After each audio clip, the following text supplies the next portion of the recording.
This is Pet Life Radio. Let's talk pets.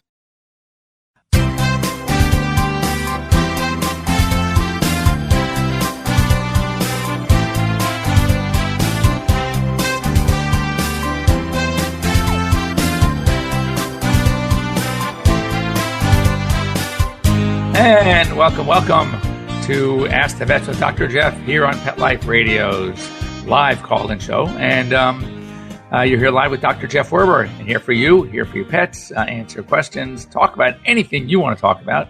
And if you don't want to talk about anything, I have things I want to talk about, so it works out just fine. To get a hold of us, a couple of easy ways to do it. Toll free, 877-385-8882. Once again, toll free at 877-385-8882. Also, you can, better way, I think, is to join us live. Here on Google Hangouts, just go on to Pet Life Radio's Ask the Vets with Dr. Jeff. Click on the Ask the Vets with Dr. Jeff tab. Scroll down, and there will be a link to Google Hangouts, and you can reach us live on Google Hangouts and hopefully have your little pet with you. So if you're going to ask me a question, I'd love to see and meet your pets. So that'd be a great thing to do as well. I want to thank our sponsor, Save This Life Microchip, More Than a Cone, raising awareness of animal welfare through the arts, and Bravecto 12-week protection against fleas and ticks. And even if you are living in certain parts of the country, still it's very hot. Here in California, Southern California, Los Angeles, I woke up to a gorgeous day. It's going to be in the high 80s, and they say this week it's going to get into the high 90s again. So we still have fleas and ticks. Ticks are year round. Ticks don't mind the cold weather. So if you're going to be hiking with your pets or running around the snow, whatever, you still got to be careful about those ticks. So to have good protection against flea and tick is ideal. So wanted to just go through some AVMA and AHA, American Veterinary Medical Association, the American Animal Hospital Association, just tips, information, news, which I like to do. Maybe this will stimulate a little something in you to say, wait a second, I was wondering about that. So I'm going to call Dr. Jeff right now at 877-385-8882, and we'll talk about it, 877-385-8882. So first of all, we've talked about this before because it's really ongoing research. I think it's really cool that dogs can change their facial expression in response to human attention. Now, what's so interesting about the study is, as many of us know, and I'm sure we've all been there, done that with our pets and seen it, that when they look at you, we always say, oh my God, they're looking at me with those sad eyes. So what do? We think that they're telling us and trying to manipulate us and to give us the treat. Or if they're sitting next to you at the dinner table and they want that little piece of chicken. But what the study shows is that no, they are changing their facial expression because of human attention. So they are first giving the sad eyes because they're not getting your attention. Our response to seeing those sad eyes is, oh, we feel so sorry for them, so we're going to give a little piece of chicken or a little treat or jump up here, sweetie, come up on my lap kind of thing. So we are possibly reading a little bit too much into it, but we do know that their facial expressions change when they are not getting the same human attention, or what happens when they have that smile on their face and they're wagging their tails, and it's because they are getting human attention. So the facial expressions are changing based on our behavior to them. And if that facial expression ultimately leads to changing our behavior to them, well, I guess they win, huh? So anyway, but that's really cute. There's a new respiratory disease popping up in certain cities in Illinois, just to know about. So if you live in and around Chicago, big cities in Illinois, they don't know what it is. It's not the new influenza virus, H3N2, or the older one, H3N8. So we don't know exactly what it is, but it is affecting dogs going to doggy daycares, going to boarding facilities, doggy parks, dog parks, etc. So you just might, and since we don't know which one it is, there's no vaccine for it. So, but it does not appear to be Bordetella, does not appear to be the influenza viruses.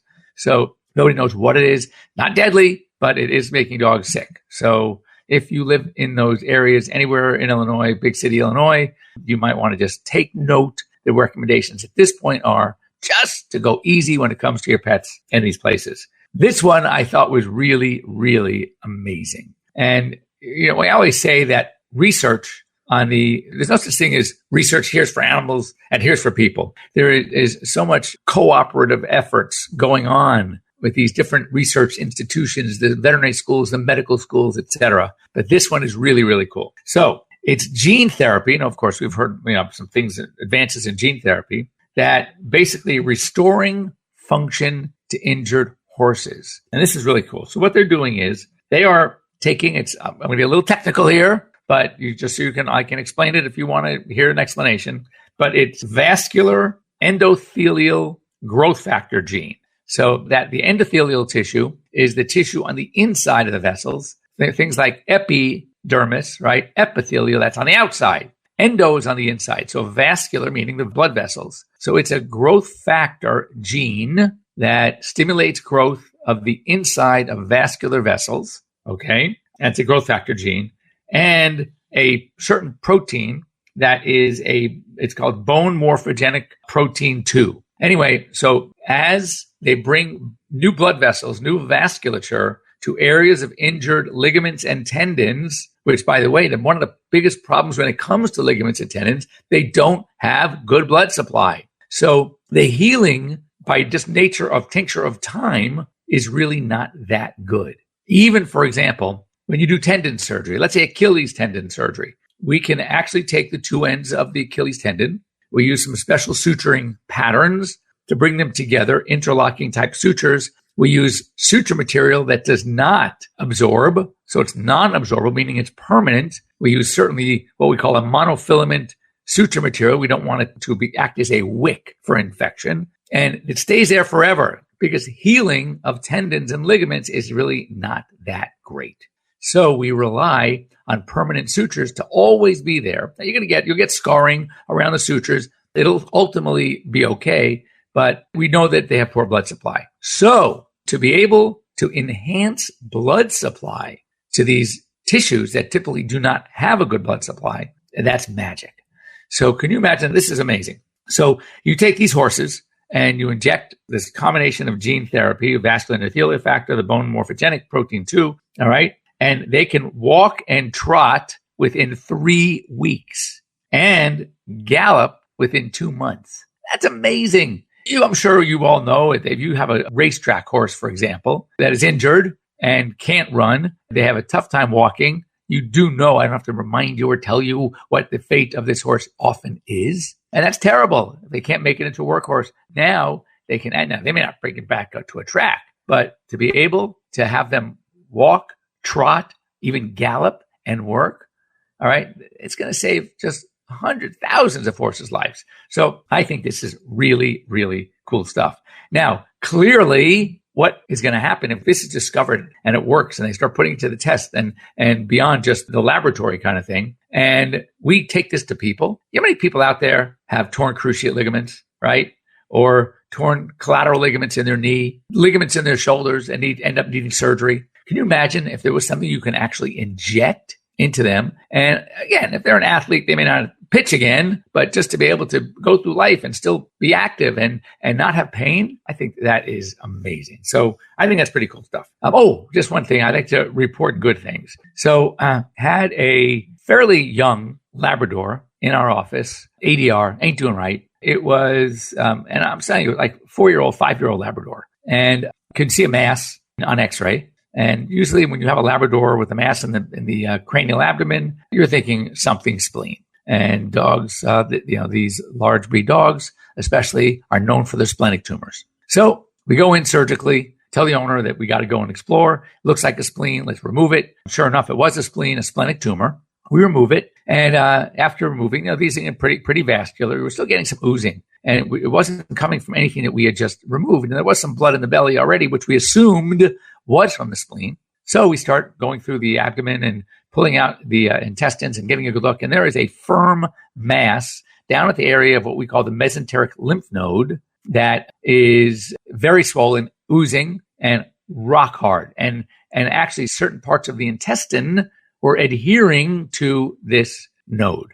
So, it's unlikely to have two things going on at once. Typically, the liver looked great. Everything else looked good. I didn't really anticipate a spread yet anyway, even if it was going to be the aggressive form of splenic cancer called hemangiosarcoma. So I noticed that this thing it was firm, the lymph node, but it had like a soft, like a bath. You could push it in a little bit. It just wasn't pure tissue. So sure enough, stuck a needle into it and got tons of this disgusting, pussy, kind of really gross stuff out of it. So we saved that for culture. I took a little piece of the node itself to send off for biopsy, of course, along with the spleen.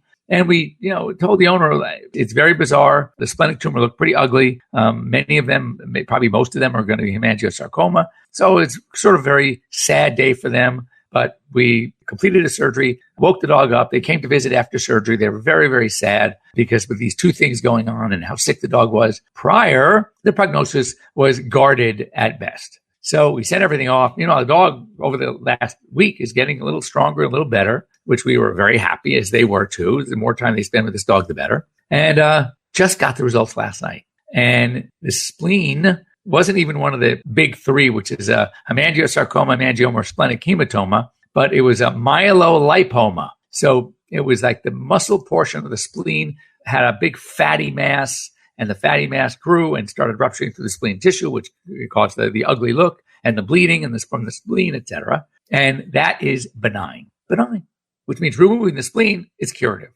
Now, let's go to what was going on in the node.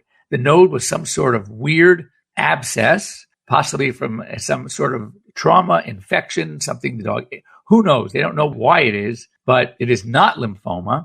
It is not a metastatic disease from something else going on in the body. We are still waiting for our culture result. We sent the dog home on 2 heavy hitter antibiotics anyway, right? As soon as we saw that it was very infected. Anyway, this dog's prognosis goes from guarded at best to pretty darn good. And that is just fantastic. So, Rocky, if you're listening out there, we are so happy. And it's great. It's amazing news. And when you get those good ones, when sometimes, a lot of times we're dealing with cancers, it turns out not to be so good. It really puts a big smile on my face. Anyway, it is that halftime here on the show. So don't go away. We want to hear from our sponsors, and we will be right back. And we are going to talk about Halloween safety. It's a big one because we're a week away. Don't go away. We'll be right back right after these messages. Stay tuned.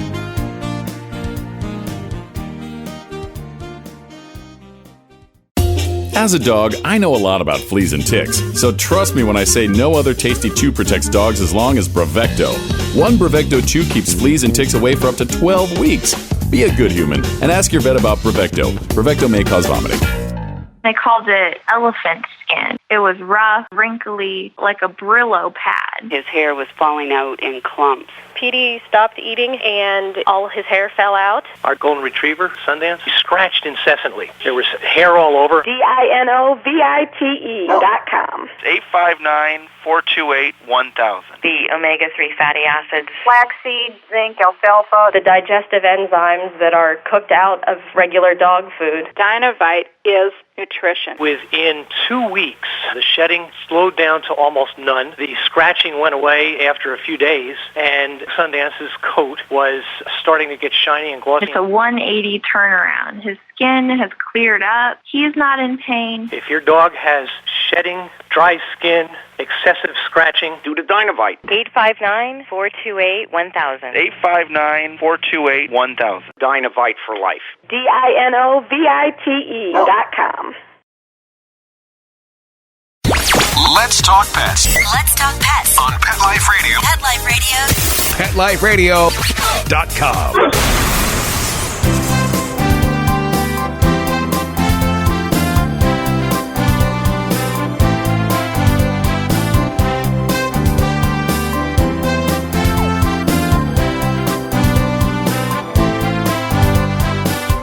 And welcome back here live with Dr. Jeff Wilbur here on Pet Life Radio. Ask the Vets with Dr. Jeff. And as I promised, we are going to talk Halloween safety. It's coming up, a week and 2 days away, something like that. And I want to do this today and not next Sunday, only because I want to give you more time to prepare and to sort of smarten up a little bit when it comes to our pets and Halloween. So I have some really good tips, and here they are. If one strikes your fancy and you want to get a hold of us, 877-385-8882. Or just join us live here on Pet Life Radio just by clicking on the Google Hangouts link that is attached to the Ask the Vets with Dr. Jeff tab. So, number one, clearly we know this one, trick-or-treat candies are for us and not for our pets. They are very attracted to the candies. Dogs especially love chocolate. They love smell. They love sweetness. And guess what? They don't unwrap, which means that they will eat the whole thing. And don't think that because it's wrapped up in some sort of tightening cellophane that you can't, or plastic or whatever the heck it is, and you can't smell it, they smell everything. They can even tell you the ingredients in order. That's their nose. So be really careful. Of course, dark chocolate, baking chocolate, cocoa powder are going to be the most toxic. And things you're looking for, of course, vomiting and diarrhea, rapid breathing, increased heart rate. Those are things that can indicate possible chocolate toxicity. If it gets really bad, which hopefully it never will, they can actually seize.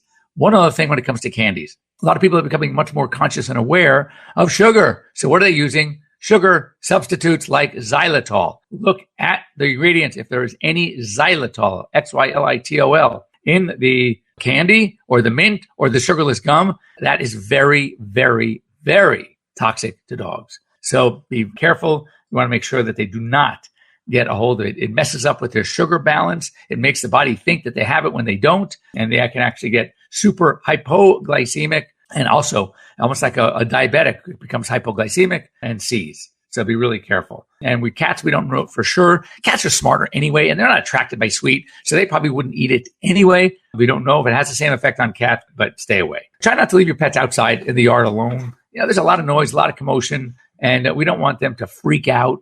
And of course, make sure they have all their ID. They need their collars, they need their leashes, they need microchips. So it's very important because because of all the excitement, the fear, the anxiety, they may find a way out of a yard, or even if the doors are being opened every 2 minutes, right? With the kids and coming to the doors, they might try to escape. So be really, really careful. Make sure they have the ID. Speaking of doors, speaking of kids, even if you have a dog, all right, or a cat that is very kid and people friendly, remember that when you open that door, as far as dogs and animals are concerned, that's not a regular kid. They're wearing costumes. Their faces are being hidden. They look like whatever they're going to look like. And dogs can freak out. Even a sweet dog might bite. So, of course, you want to keep pets away from the door for two reasons. Number one, fear of escape. And number two, even a nice dog might become aggressive, seeing something at the door that they've never seen before. Sure, they pick up a smell, they might pick up a sound, but that doesn't look like what I'm used to seeing attached to that sound and smell. So it could be a problem. And again, it could freak them out. So again, with 4th of July, if you have a dog that does get rather excited, think about like a calms vest, or think about Cilio, or think about one of the calming things that you can do to keep your pets relaxed, something more natural if you like. Chamomile, passion flower, California poppy, hops, any of these natural products, valerian root, these are all work very well. Black cats. Be careful with black cats. People are really weird. And, there's always this aura about black cats and Halloween, and you just don't want to take any chances. So if you have a black cat, and we have a black cat, our cats are always inside. But anyway, for a few days, even before Halloween, starting this week, I would make a recommendation, keep them inside. Some decorative things that animals might get a hold of, pumpkin, corn. As we know, corn cobs are major, major potential danger to dogs. They love them. They like corn, and they will eat it. Unfortunately, that corn cob is not readily digestible. And by the time it's coursing through the intestine, it will come to a dead stop, causing major blockage, major problems. So very important to keep those away. And there's really nothing toxic about pumpkins, but it can be very irritated in large quantities and could cause some gastrointestinal upset. Remember one thing about dogs. They eat first and ask later. And they don't necessarily stop when they have that feeling of being satiated. So it's a problem. And of course, if you're going to hollow out your pumpkin and light it, be careful. This is where you got to watch cats too, because guess what? Cats are very inquisitive. And when they see that flickering flame, like with any candle, it can be difficult. They might go in and try to investigate, and it may not turn out very well for your cat. So again, you want to be careful. What about dressing your pets in costume? I don't know. I'm not a huge fan. I have to admit, you go online, there are some really, really cute costumes out there for pets. I would just tell you this. If your pet seems to be okay with it and enjoy it, think about this. Now it's no longer just a simple basic collar around the neck, right? We take our dogs. They have the Easy Walk or the Walk Easy, whatever it's called. They have different types of harnesses we put on. The short-faced breeds that don't do well when their neck is covered, so we put them on a harness. So they're already many dogs are being used to having something on their bodies when we walk them. They don't necessarily see how that harness is decorated. So they may be fine with it, and it's totally fine. If they're fine with it, I'm fine with it. But always, I recommend test it first. And be careful about covering up their eyes. Because again, you're out trick-or-treating, you're taking them with you, And if you obstruct their vision, which, by the way, is not one of their best senses anyway, it could be dangerous because they might not think they see something, but it's not. They see it. They may react. They may respond. So you got to be very careful. Having said that, how about taking them trick-or-treating when kids are coming out with costumes? The same thing we mentioned when the kids come to the front door, that these are not normal kids anymore. They don't look the same. Sometimes they won't even smell the same. The dogs will pick up the candy that's in the bags or the plastic pumpkins they're carrying. Again, you have to just know your pets. Know your dogs. If they are okay, you've done it in the past, they're used to it, you have them under control, and it's fine. But don't just take a dog out for the very first time on Halloween where you don't know how they are going to react or respond to these people. So I always recommend trying it first. Put the costumes on the dogs first, try it out, see how they do. And of course, as I said, ID is key. A lot of dogs get lost, and we want to make sure that we avoid that. So for any leftover candies, be really careful what you do with them. Put them away, hide them. Always you send them, especially Snickers and M&Ms, to Dr. Jeff at PetLifeRadio.com. I will enjoy them very much, and I'll make sure that my dogs don't get to either. I think it's so funny because always after Halloween, I bring all our leftover candy to my office. And I think my staff loves me for it. So anyway, it's really a fun time. It can be very festive, but it can be very safe, but it also can be a potential danger. So when you're out there, plan ahead. Have a great week planning if you're going to take your pets in costumes. Try them on this week. Get your black cats inside. Watch any candies with xylitol, artificial sweetener. Too much chocolate is bad. A little bit of chocolate is okay. And just remember one thing, that even though it might be a small amount of chocolate, it's unlikely that if that bowl of candies is still sitting accessible to your dog, that the dog is going to do, number one, eat just one. Number two, unwrap it first. So it's a different mindset when it comes to our pets. So you have to be very, very sensitive to that. We have to be smarter than they are. So thanks for joining me here on Pet Life Radio's Ask the Vets with Dr. Jeff. Have a great week. We will be here next Sunday. Once again, thanks to Bravecto, 12-week protection, fleas and ticks, to More Than a Cone, raising awareness of animal welfare through the arts, and of course, Microchip, Save This Life Microchip. As we go on, we're going to talk about some other things that I'm working on that I think would be a major help to you and your pets. So stay tuned. Anyway, have a great week, and thanks once again for joining me here on Pet Life Radio's Ask the Vet with Dr. Jeff. See you next week.